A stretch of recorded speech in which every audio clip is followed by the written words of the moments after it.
Hi అండి, welcome back to Asreen kitchen. నేను మీ అస్రీన్. ఈరోజు రెసిపీ వచ్చేసి చెట్టినాడు ట్రెడిషనల్ స్వీట్ అండి. ఎలా ప్రిపేర్ చేయాలో చాలా సింపుల్గా నేను చెప్పిన పక్కా కొలతలతో చేసుకున్నారంటే ఈ స్వీట్ అనేది చాలా టేస్ట్గా ఉంటుంది. మా వీడియో కనుక మీరు ఫస్ట్ టైం చూస్తున్నట్టయితే మా ఛానల్ని సబ్స్క్రైబ్ చేసి లైక్ చేయండి. ముందుగా కుక్కర్లో 1 కప్పు పెసరపప్పుని వేసుకొని పచ్చి వాసన పోయేంత వరకు వేయించుకోవాలి. ఈ మాత్రం వేగితే సరిపోతుంది. ఇప్పుడు 2 టైమ్స్ వాష్ చేసుకుందాము.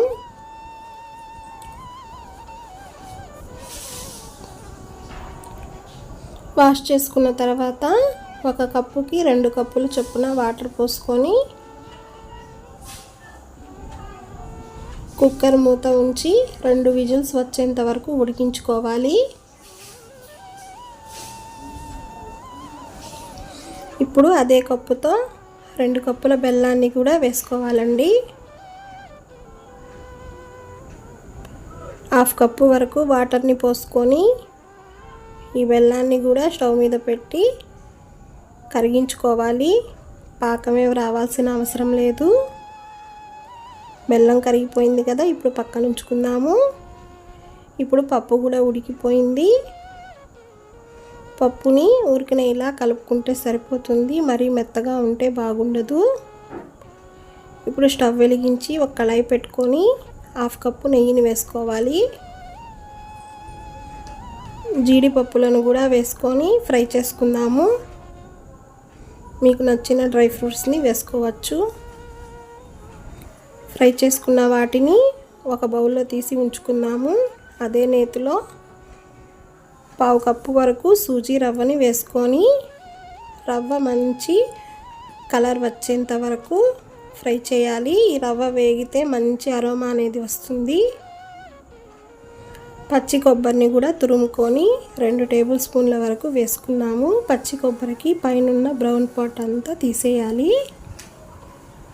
ఇలా ఫ్రై అయ్యాక మనం ముందుగా ఉడికించుకున్న పెసరపప్పును కూడా వేసేద్దాము.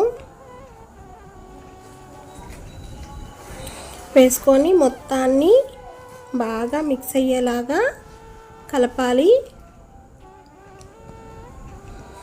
ఇలా కలుపుకున్న తర్వాత మనం ముందుగా ప్రిపేర్ చేసి ఉంచుకున్న బెల్లం వాటర్ని వేసుకొని బాగా కలుపుకోవాలి. మొత్తం మిక్స్ అవ్వాలండి, ఉండలు లేకుండా.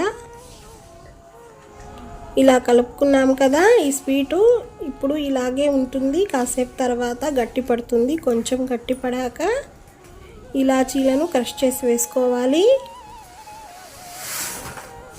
మొత్తాన్ని బాగా మిక్స్ చేసుకొని ఈ మాత్రం గట్టిగా ఉంటే సరిపోతుంది. ముందుగా ఫ్రై చేసుకున్న జీడిపప్పుల్ని కూడా వేసేద్దాము. వేసేసి మొత్తాన్ని బాగా కలుపుకుందాము. స్వీట్ అనేది రెడీ అండి. ఒక ప్లేట్లోకి సర్వ్ చేసుకుంటే చెట్టినాడు స్పెషల్ స్వీట్ రెడీ అండి. మీరు కూడా ట్రై చేసి మీకు ఎలా వచ్చిందో నాకు కామెంట్ ద్వారా కామెంట్ చేయండి. నచ్చితే లైక్ చేయండి. ఫ్రెండ్స్ అండ్ ఫ్యామిలీ మెంబర్స్కి షేర్ చేయండి. మళ్ళీ మీ ముందుకి మరొక వీడియోతో వస్తానండి. Thanks for watching. బాయ్ అండి.